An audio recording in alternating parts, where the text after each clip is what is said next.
All right. Well, we are your panel this afternoon, and you guys have submitted some different questions, and so we've taken them and we've put some of them together, and you're going to get to hear from the different couples up here. And we had a few different questions about keeping your marriage on fire. Maybe give your spouse a little kiss on the cheek. Yes. None of you participated. And like we said, different seasons of life. So some people have special needs children that maybe require some more attention and care. Some people have young children. Some people have no children. Whatever your situation is, we kind of probably all represent different ones. But just a quick tidbit for us, Trent and Sherry, we'll start with you. What is one thing you do to keep your marriage on fire? Yes, dear. She has me trained, by the way. It took her a long time. I mean, in all seriousness, you just treat each other with love and respect, and you pay attention to what they're saying, because as men, we can hear them, but not hear them. So we just pay attention to what their needs are, and everything will fall into place. God's got to be in the middle, of course, and he's got to be in the middle of the marriage, but you just got to pay attention. If you pay attention, the signs will be there. But I'm a slow learner sometimes, so. I think one of the things is knowing your spouse's love language, and Trent's is physical touch, and that's all it takes, so.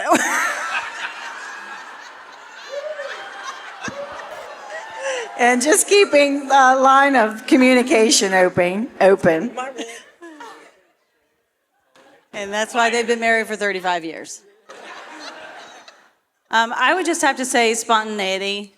Just dancing in the kitchen while you're making dinner or whatever. I mean, it's not anything that has to be planned out or anything, but it's just something to let the other one know that, hey, I'm thinking about you, and taking a swirl around the kitchen. Yeah, that's amazing. Sorry, I lost my train of thought for a second. I was remembering back. I would say making the time to put your spouse first, even in any situation. You know, after the Lord, they have to be first, and just making the time.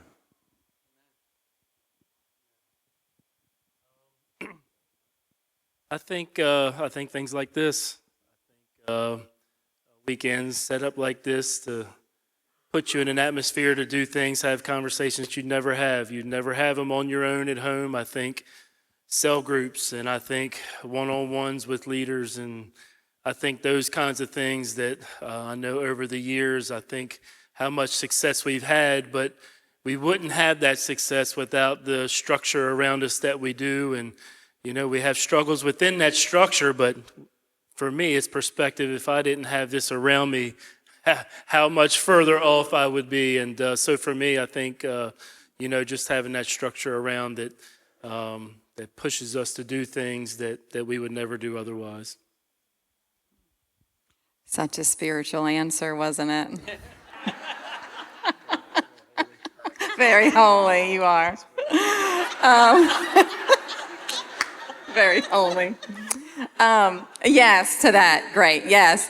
But no, I think no matter how long you've been married, you're always going to be in a different season. And so many of you here are pregnant, and some of you have your little ones, and then others have none yet or recently married, like 6 days old married. And some of you like to think 49 years. So there's always a new season, and it's always being willing to learn and grow. If you've just made up your mind in advance, I'm willing to relearn you again. And I say that we've been married 25, maybe 26. What 25. Is it? Okay. June 26th, right. And so I think it's establishing how to continually learn and grow. And so just a true story about us. Like, we retook the love language test this year, and we've been on these for a lot of years, and I'd really stuck straight to the love language. And this year I was different. Like, my number one was at the bottom. No joke, y'all. That was a big deal. So that's a relearning and just a new season in our life. And probably something to keep things on fire is making sure that you've got that time set aside, like planning it, like in the date book, because if it's not planned, it won't be done. It just won't. The other things, the urgent, will come in there. And I just like to keep it exciting and adventurous. I mean, y'all could really have fun with that little lion costume. I was saying that would keep it fiery. That would really keep it fiery, Jess. I think that would be a great. Weird.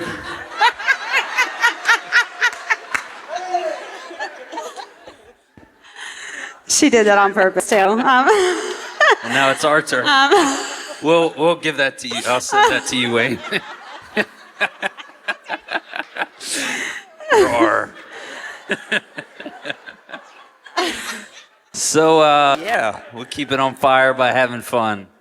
Yes, I think no matter what your life looks like, how busy you are, how many kids you have, it's important that you have fun with your husband or your wife, right?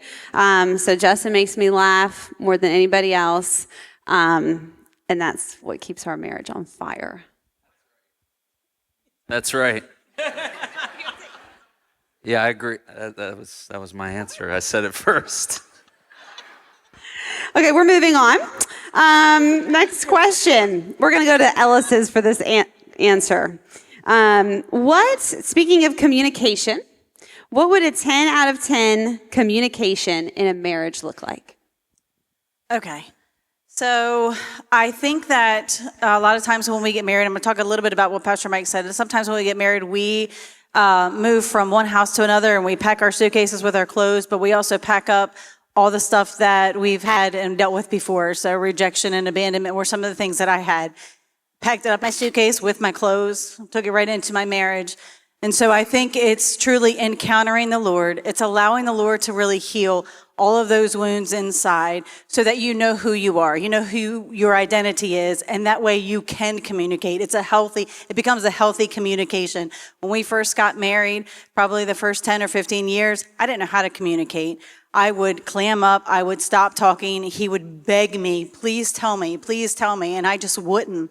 And it got to a point where I wouldn't communicate. He didn't know what he did wrong or what he did right or what he didn't do at all.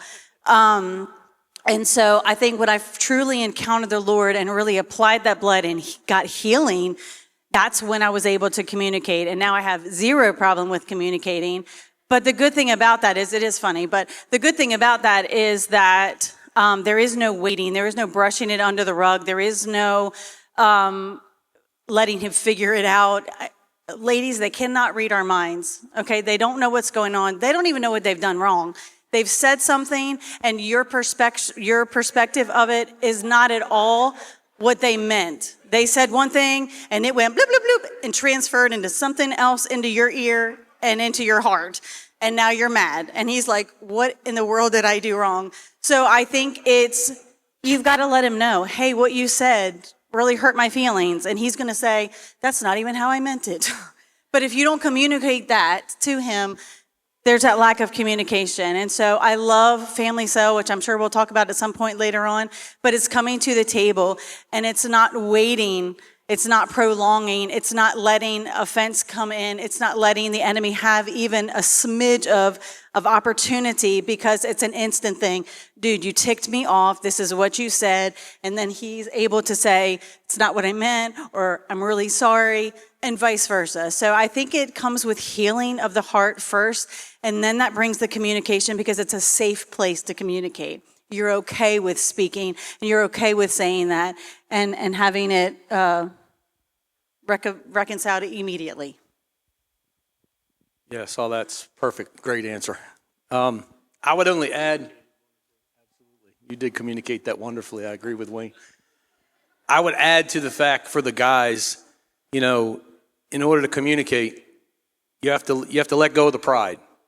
And you have to understand, if you've been coming to any services of ours, you know that we're not always right, even though we think we are, right? So when she's honest with you and tells you what you've done wrong, tells you what you've hurt her, what we try to do is defend what we said or defend what we did. And instead of doing that, we need to just apologize and get better, right? Because if we hurt her, there's no defending that. If we did anything, said anything, even if it was a joke and even if it was on accident, if it hurt her, that's not what we're here for, right? We're here to protect her. So, the biggest thing that I've found is I had to let go of my pride and apologize when I was wrong. And turns out I was wrong a lot more than I thought I was. For 15 years of our marriage, I thought I was right all the time. And it turns out I was like Wayne. I was always wrong. It was always my fault. And I found that out. And then the last thing, the only other thing I would say is, like she said about the women, we can't read your mind. It's very important to be open, honest, and communicate all the time. And then the last thing for the fellas, and I'll end with this, is make sure you're actively listening. What does that mean? Eye contact. Make sure you're paying attention. I have this great ability where I can still watch a football game and hear everything she said and repeat it back to her, but I'm not listening. And I think probably all men have that. So she wants my attention. She wants my eye contact when she's telling me things. So that's something I've learned over the years as well. We need to actively listen and intently listen. Awesome. Very good answers. Thank you.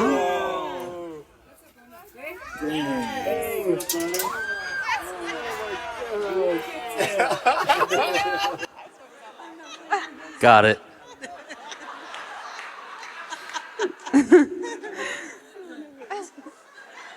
I'm a quick learner. Well, let's talk about money. We're going to come to Emily and Wayne here for this one. We have some couples that asked about separate bank accounts and how to do finances together as a couple.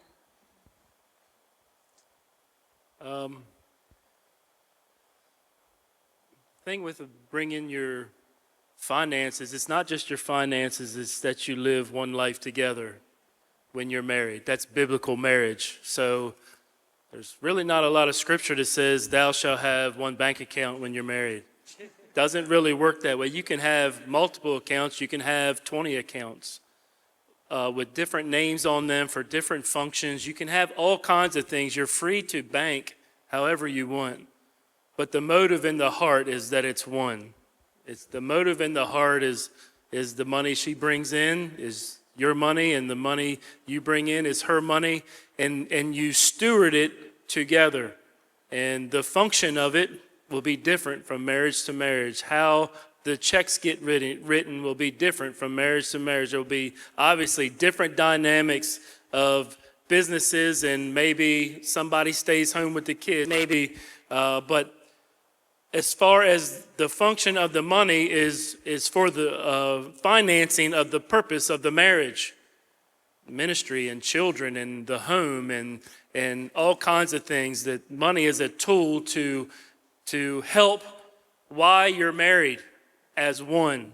So the reason why finances are one is because you are one. You're one and the same in God's sight.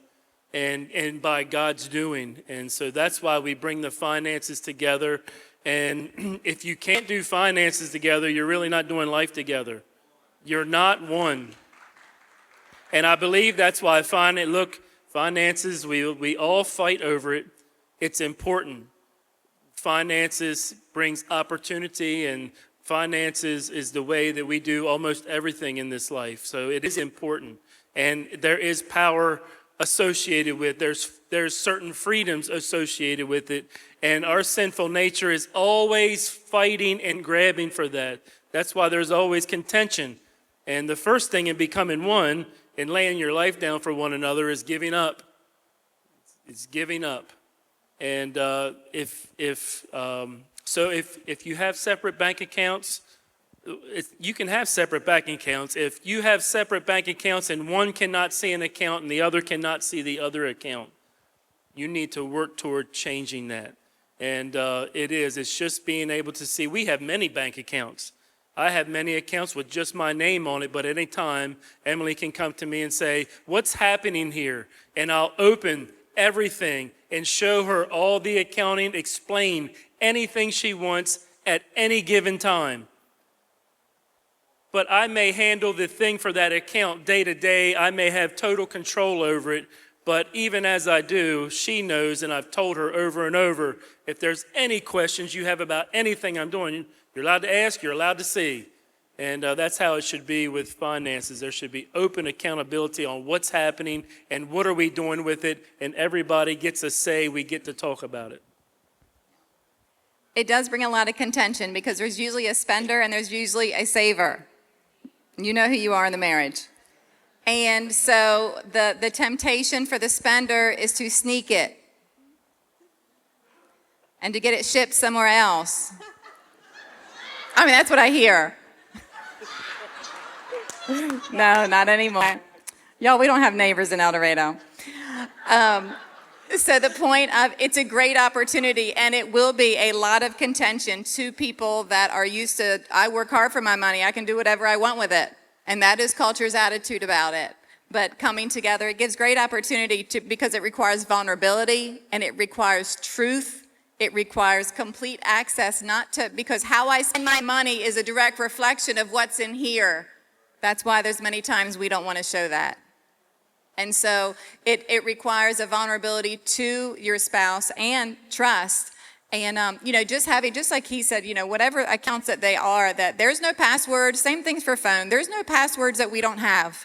There's no passwords on our children's phones or children's laptops or each other's that we don't have the password, that anyone can have access at any particular time. And I think it's being aware, even though I don't necessarily write all the checks for certain things he does and vice versa, there's still an awareness. So I do want to encourage, even if someone is really great at finances, that you need to be in the know. And I remember watching when my grandmother passed, she was devastated and lost because she was clueless on everything that happened with finances. Because he did it for, not that he was even mismanaging, but she was just oblivious. And so don't be oblivious, even though somebody, it might be their strength, still be in there. He's your team. She's your teammate. You guys are going to do this life together, and that does mean finances too. Yes, thank you very much. Wasn't that helpful? Yes. Maybe look to your spouse, tell them I'm your teammate. Your teammate. We're going to switch topics a little bit here. We're going to come to Justin, share with us about, we had a lot of questions about finding the courage and the boldness to stand up for your... I suck at this job, guys. I'm sorry. To stand up Doing great. on behalf of our marriage and our children, just, like whether it's school, whether it's culture, but the conflict that can happen. Can you give us some advice on how to stand up in that situation? You want my advice? All right. So with our families, with our kids, with schools, I think was kind of the general question, like how do we be who God has called us to be, develop? We're all called to manage whatever God's given us. It's really like a loan from Him, including our families, and God is looking to us to manage it properly. So I think maybe it's a lot of different topics there, but for those of us that are parents that have kids, like every kid, taking the time to know them, connect with them, speak with them, hear where they're at, knowing whatever school they're at, wherever they're learning, whatever they're a part of, like knowing the practical applications for the word in their life and the atmosphere they're in. Because I think sometimes we think like, oh, if I can just, the public school is a problem, if I can just get them in this Christian school, then I don't have to worry about it. Trust me, you have to worry about it. I went to a Christian school, and there's a lot of stuff to be learned there as well. And homeschool, I did that as well, right? And I figured out a way to be challenging in all situations, equal opportunities. So The real truth of it is that the spiritual battle, you can't take your kids out of it. You have to equip them for it wherever they're at. And you can just fix a problem physically by, oh, I'm going to do this now my kids are in homeschool chapel. Now I don't have to really worry about praying for them and covering them. Wherever they're at, and of course there's better places to put our kids, and we want to put them in the best place that they can, for that child to become who they're called to be as quickly as possible. And but I think it's important that we don't lose the spiritual edge within our life. Especially the more kids you have, the more you need to be focused on each child and know, like, okay, what's best for this one when they're this age might be a little different for the next one, and so on. So I think just knowing that, as doing that as a team, because we have different opinions,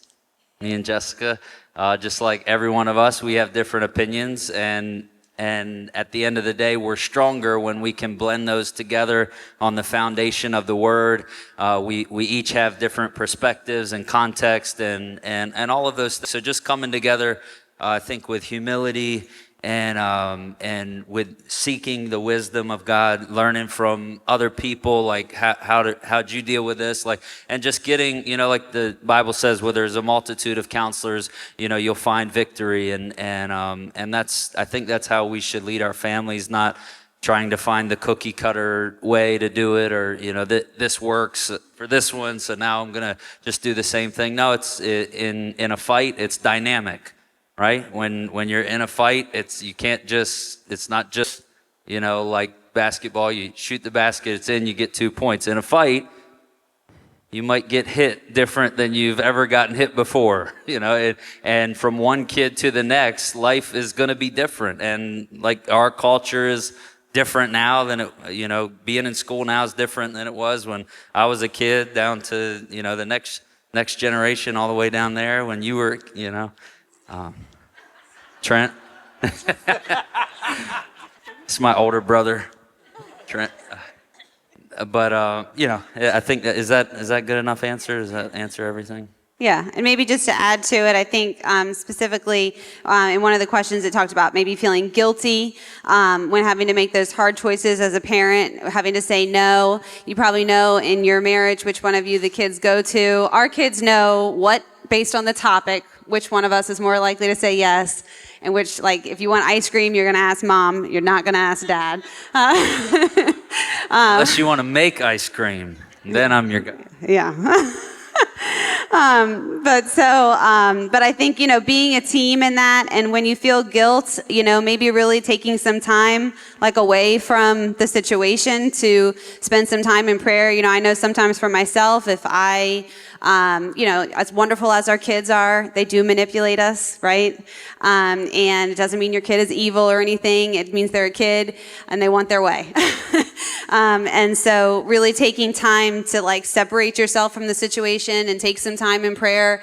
Sometimes I can find in my own self, I think Pastor Mike talked last night about, there are maybe decisions you made in high school that you have a really cute memory with or whatever, but if you actually think about it, it's not cute, right? And so, like, for myself, I know sometimes some things I did in high school that I'll say to Justin, like, well, I did that and I want them to be able to have fun or whatever.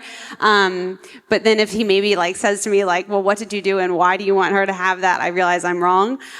So sometimes that guilt that we feel is really actually a problem within ourselves, if that makes sense, that we need to deal with. And the Lord will help you there if you maybe just take a step away from the situation. Go talk to your husband as your teammate, not your person you're fighting against, and the Lord will help you there. Awesome. So let's continue with some parenting stuff. We have lots of families that maybe are blended families and are parenting not only their children, but then also stepchildren. And we're going to go to Trent and Sherry for that one. Can you give us some counsel? Okay. Going into our marriage, he brought 2 daughters, 2 and a 4-year-old at the time. So, and being married, newly married, and then being a new stepmom all at once, it was very rewarding, but it also comes with many challenges. So in that is, having to, co-parent with the exes, not one, but two. So, and a lot of times, the relationship between the exes was not very good. So we had to, and to add, at the time, neither of us were saved. So just thinking back, like, man, if we were saved, I think things would have been so much different, easier, better. But we navigated through it. We learned to kind of be the peacemaker, because it comes with challenges, because, there's different personalities, different rules. I mean, at the time, we only got them every other weekend. So to parent every other weekend was kind of hard, because they would come and be like, well, I can do this and do that. But we're like, no, you can't. This is our home and we have different values. And so it was just very difficult. But we made it. And so just learning to be the peacemaker. I think if I had to do things differently, I would have built a stronger relationship with the mothers. I think that would have been a lot easier if I had an open communication, because a lot of times I would just let Trent do the parenting seriously, because just dealing with the others, it was just hard. So I just let him deal with a lot, especially in the beginning. So just, I think, learn to really co-parent and just try to be on the same page, have the same values. And I think, if we see other people struggling with stepchildren or whatever, I think we can, being saved and knowing now how to really communicate and the values and that we know now, we have so much to offer to other people if we see them struggling in that area, dealing with the same thing. So I think that's it. She said most of it. I would add that I used to say I had 2 daughters with her and 2 other daughters. And we can't think that way. They're our daughters. We have 3 older grandkids. They're our grandkids. They may not be blood to her, but they're hers. And we have to look at it through a prism like God looks at us, and he adopted us into his family. And that's how we have to look at it. There was a lot of pain. There's a lot of trial and error. There's still a lot of trial and error. But I would add that our relationship with our second daughter has been strained for a while. And her and her mom and her grandmother went through a hard time. And last year, it might have been the year before, we started cutting her grass, sending her food, lending her money, which means we didn't really lend it, we give it. And through that, our second daughter is now coming to church, and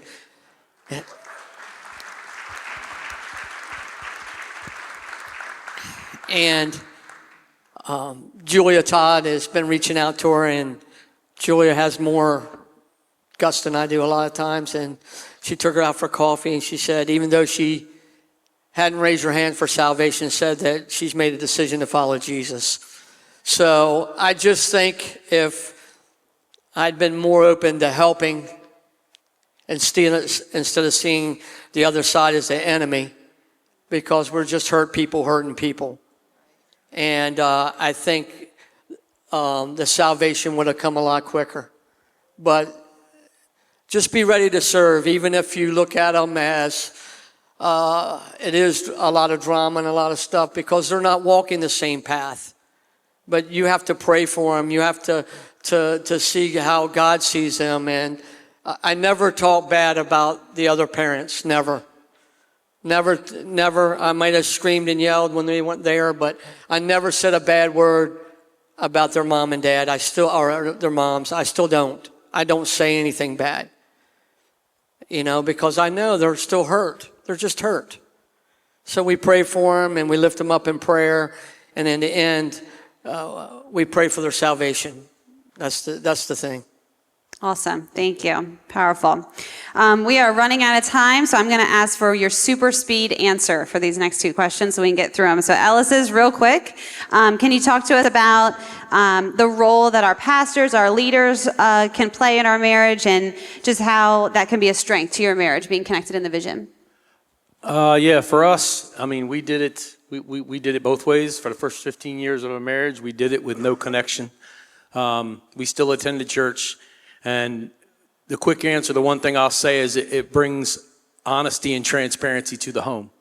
Without the vision, without leaders, without accountability, our home was basically fake. What happened in the home, nobody outside ever saw it. Everybody outside saw the Facebook life. Everything was great. Everything was awesome. Not that it wasn't, the worst ever, but there was things in the home that happened that nobody outside the home knew. Because there wasn't any accountability for me. There wasn't any transparency. There was secrets. There was, all those things. And then the last 15 years, when you have accountability to somebody, when you have somebody there and they're fighting for you, when you go through a struggle in your family and they're on their knees crying and praying with you for your family, that brings, again, that's what brings the transparency. Now there's no secrets. Now there's total transparency. Now there's total accountability. And the only thing I can say what comes from that is as Pastor Mike was talking about, the outcome. The outcome of the last 15 years is now all of my family is here with me. They're all grown, but they're all serving the Lord and they're here with me. We're none perfect, but we're serving the Lord together. The only thing that I would add real quick is that it's a safety. It's a covering that you don't have without it. And it's a place where, God disciplines his children out of love. And it's the same thing with a leader. You're able to go to a leader to be transparent, but it's also an opportunity for them to rebuke you. And no, the rebuke does not feel good at the time, but they do it out of love. And it's to get you to a different place, to a different level. And so as long as you're willing to allow someone to speak into your life, there's allowance of change. And then you in turn do the same thing. We've talked about that. We're a conduit. So as we get poured into, we in turn pour out. Awesome. All right, and our last question on our super speed answer is, we're pulled in many directions in life through business, through school and sports and extracurricular activities. How do we keep the vision a priority? I think what you celebrate is most important in the home. So what you celebrate the most, what's the most important for us going to sell, for us having salvations, for us winning people, marriages being reconciled. We celebrate that within the home, and we always have during our kids' lives. And I think that's super, super important for us. We made it very clear to our kids, we want you to play sports. I love sports. I come from sports. And when we started to encounter this, that we're not going to be able to do it all. We're not going to be able to do all that God has called us to and all the other things. So we started to prioritize, and we just sat our kids down very young, said, we want you to play sports. Let us know what you want to do. We'll do it, but you have to know when it overlaps with what we're doing for God, we won't do it then. And so when we started to play baseball, we would just tell them, we need a team that doesn't practice or have games on Wednesdays, because that's our cell night, and they don't play Sundays. If they play Sundays, we can't play. And whatever teams, whatever activities, and that goes for business too. I don't do business on Wednesday evenings, on Tuesday evenings, on Tuesday at 10 o'clock. Those are all my cell I don't do them anymore during that time. It's because that's what I've prioritized in my life. So if you don't prioritize, not division, God. God is God. And if he's not God, he's not your God. That's something that I had to realize in my life while I was struggling with God. My biggest issue was he wasn't my God. He was hobby. He was something that I wanted to be connected to because I knew I needed to. I obviously wanted to go to heaven. I didn't want to go to hell. But at the end of the day, if you don't prioritize, if you never shun culture and other activities for God, he is definitely not your God.